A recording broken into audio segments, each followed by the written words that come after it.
Ant-Man and the Wasp Quantumania currently has a Rotten Tomato score of 48%, making it the second lowest rated MCU movie on Rotten Tomatoes. Does it deserve its low score? Keep watching to hear my thoughts on it. This is my review on Ant-Man and the Wasp Quantumania.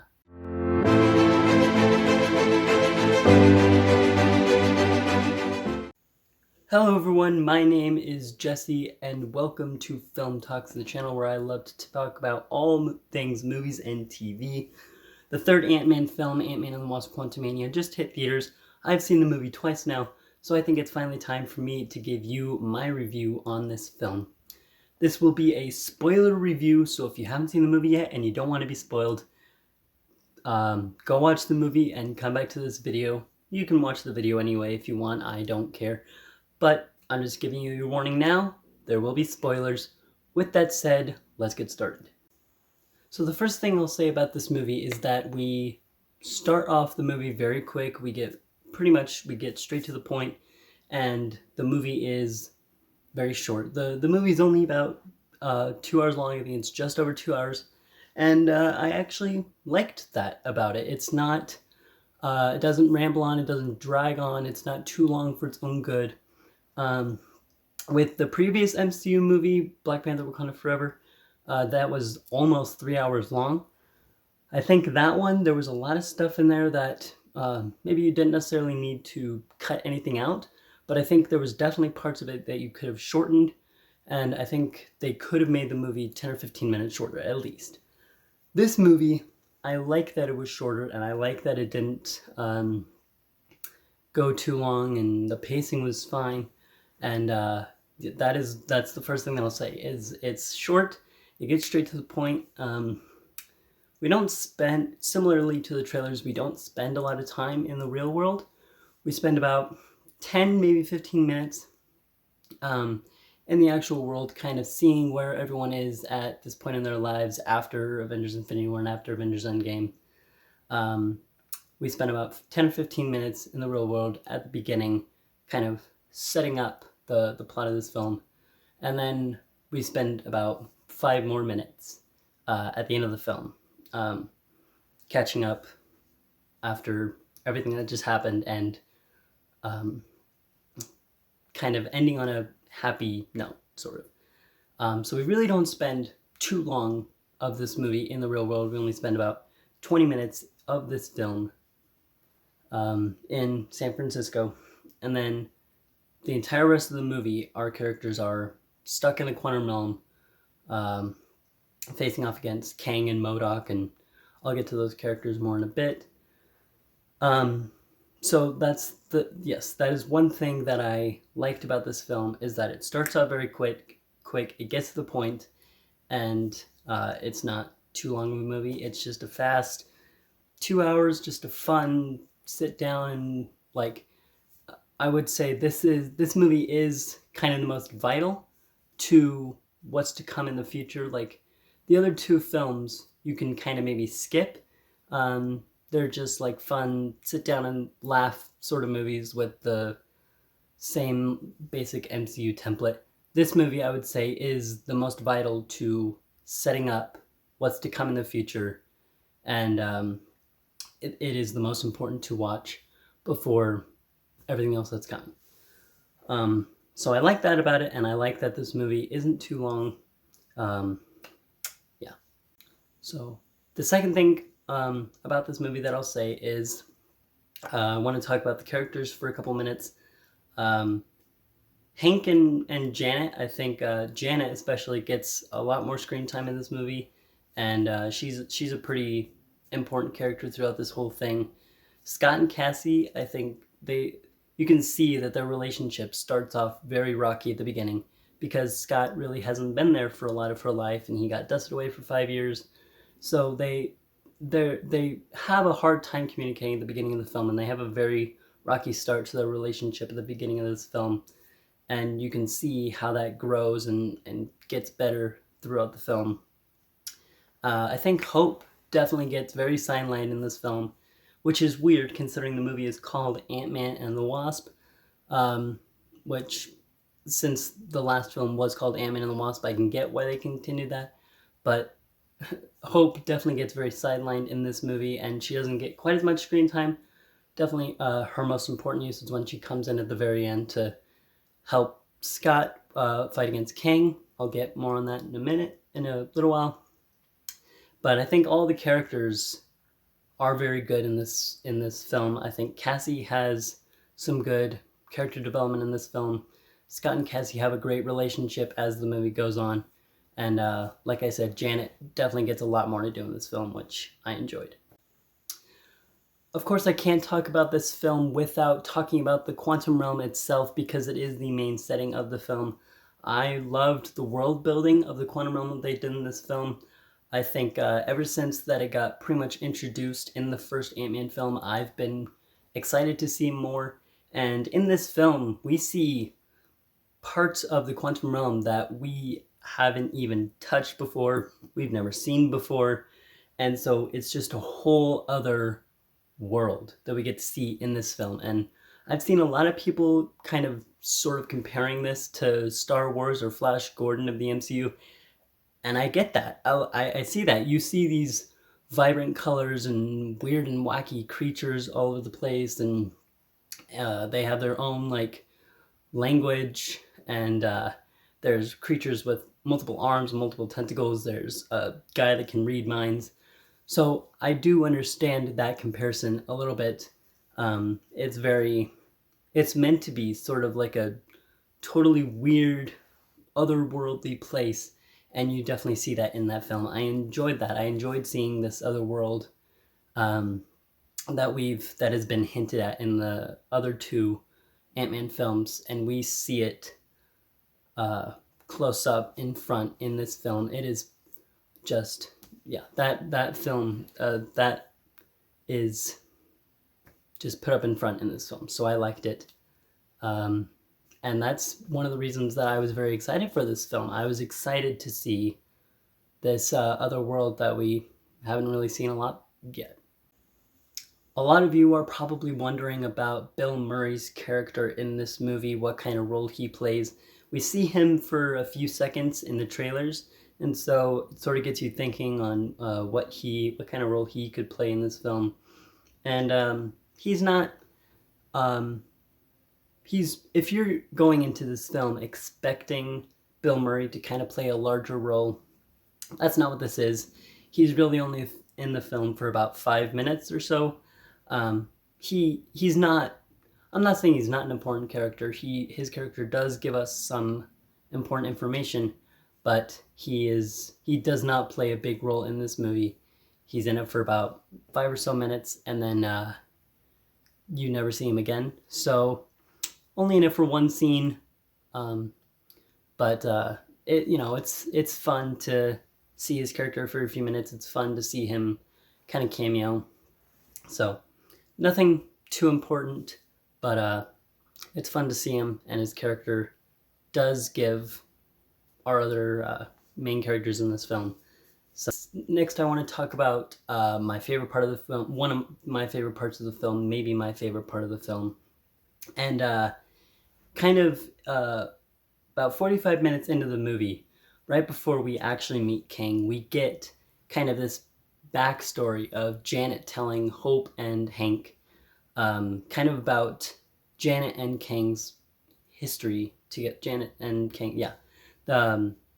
Janet reveals that they sort of had a history of being friends in the past because Kang was exiled and trapped down into the quantum realm with Janet, and Kang's ship was destroyed, and Kang tells Janet that his ship can take her anywhere in the world, any time in the world that she wants to go, and he promises her that if she helps him fix his ship, Kang can take her back to the moment she left Hope, and she can see her again.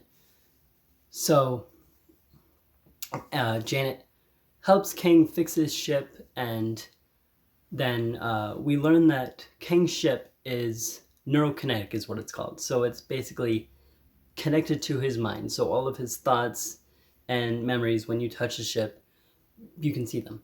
So they have this energy source, this sort of orb that powers the ship that comes again into play. I'll talk about that in a few minutes later in the movie. So Janet places that into this sort of canister that holds it, and it powers up the ship, and Janet touches the ship, and she can see just all of the death and destruction that Kang has caused throughout his years of conquering. And Janet suddenly realizes that Kang is not a good guy. He is a villain. He is someone to be afraid of, and she no longer trusts him. And Kang is trying to help her, trying to get her to trust him again. And he's like, this is what I have to do. This is what I have to be. And so Janet takes the orb and destroys it. And I was totally focused this entire time. I loved this backstory, hearing more backstory on Kang and his relationship with Janet and how they knew each other, sort of used to be friends. And Janet sort of sacrificed herself, destroying the orb, trapping them both down there forever.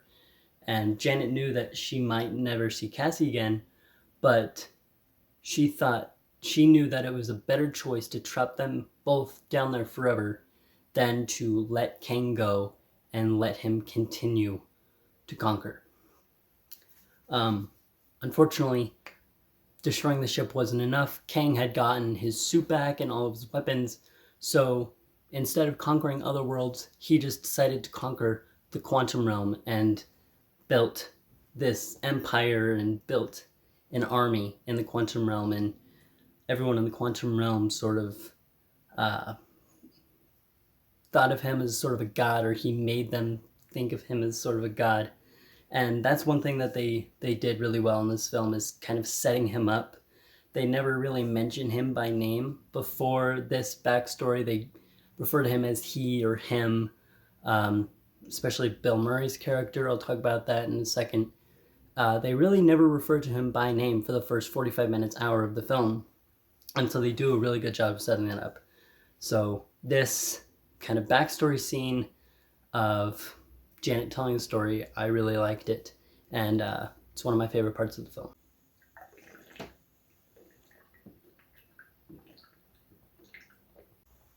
So after that scene, we finally get our first confrontation between Kang and Scott. We finally meet Kang in the present as he is now.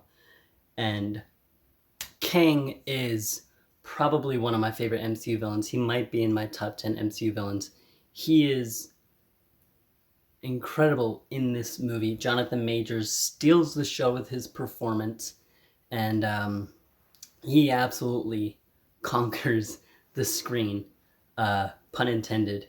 King is a very compelling and very interesting character. He is angry and strong and powerful, and you feel that in his presence every time he's on screen. And like I just said, that makes for a very compelling and very interesting character, and you want to see more of him every time he's on screen. He's a bit like Namor in that sense, where he's just, you can feel the threat, but behind you kind of feel this sort of empathy when you see him. He's a very, I don't even know the word, but I love his character. I love him as a villain, and he is amazing. So I loved Kang, I loved the Quantum Realm, I loved the characters in this movie. Now let's move on to something that I was quite less fond of in this film, and that is MODOK. This is the main thing that dragged this film down for me, that kind of took away from this film for me, is the character of MODOK. Now, after seeing it a second time, the first time I was like, what am I watching? I do not like this character. This is not good. Why did they decide to do this? After seeing it a second time, it makes more sense to me, because in the comics, he is a crazy, weird, kind of grotesque-ish character. So the way they did it in the film kind of makes sense. But at the same time,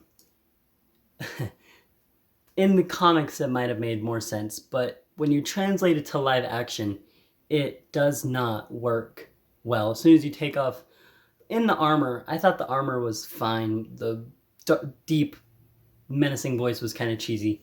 But once you take off the helmet and you just see his face, your first thought is, oh, that does not look right. That does not look good. I don't know what I'm seeing here.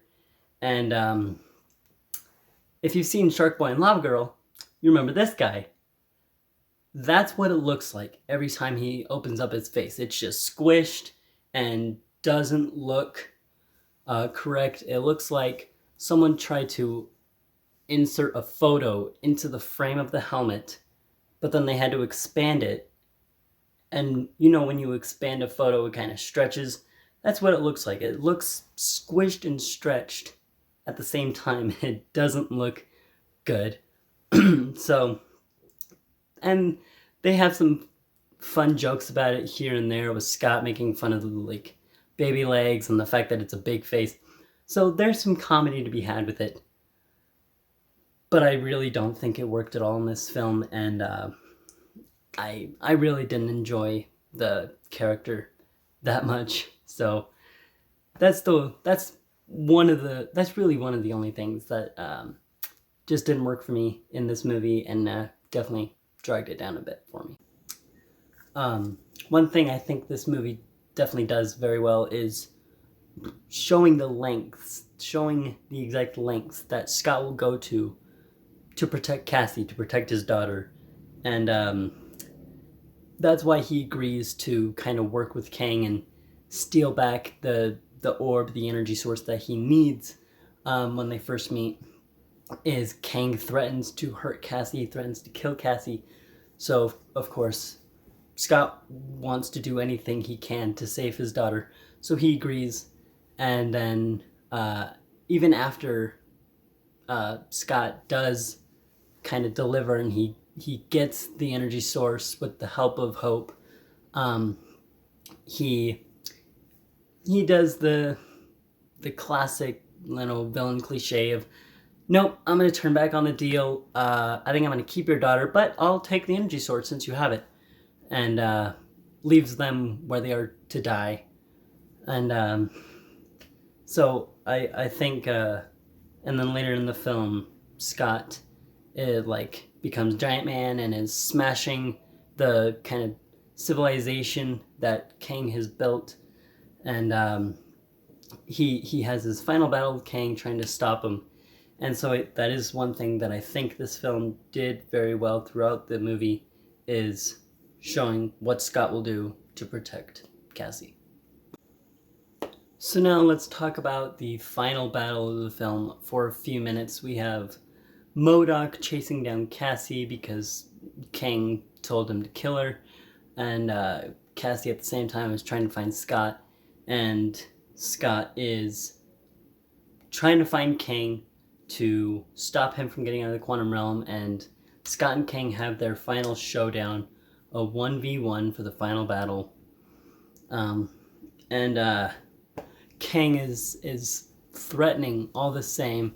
Scott is barely a challenge to him, and so Kang is just like, I just want you to remember, you could have gone home, I could have helped you, you thought you could beat me, you thought you could win. And Kang's beating up Scott. He goes, I don't have to win, we just both have to lose. And Scott in this scene is taking a beating from Kang. Kang, like I said, Scott is barely a challenge to Kang. Kang mentioned that he's killed a ton of Avengers, he's conquered tons of worlds and destroyed all these timelines. So Scott is almost nothing to Kang.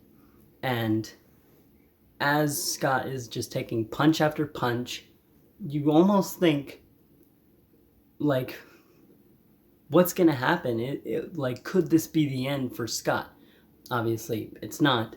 Wasp comes in at the final minute and kind of saves Scott, because they're all on the other side. They're trying to get out of the quantum realm. They have this portal that they're all jumping through. But before Scott can get through, Kang stops him, which results in the fight. So at the last minute, Wasp comes through and starts fighting Kang off with her weapons and saves Ant-Man. But Scott, for a second, was taking a beating. He was getting beat up. His helmet got crushed. And so I think that's definitely Hope's most important moment in this film, is saving Scott and them helping fight Kang off together. And so Kang gets sucked into the energy source of his ship and sort of dies. We believe he dies, and then they're all fine. Cassie opens the portal back up, and they go through, and they all go back home. And then we get the epilogue, and Scott is celebrating Cassie's birthday, and because it's not Kathy's birthday, but he said Kathy's. It's not Cassie's birthday, but Scott missed a lot because he was blipped away and he was in jail earlier in life. So he wants to celebrate Cassie's birthday, and he gets a cake, he gets her cards, they celebrate with Hank and Janet and Hope.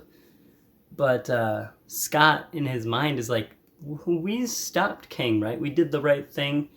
Didn't Kang say something bad was going to happen if he didn't get out? And so Scott just has this inner anxiety of, oh my god, what did I do? Did I just kill everyone? Did I just make things worse by stopping him? And he's like, man, it's probably fine. We stopped him. We saw him die, you know?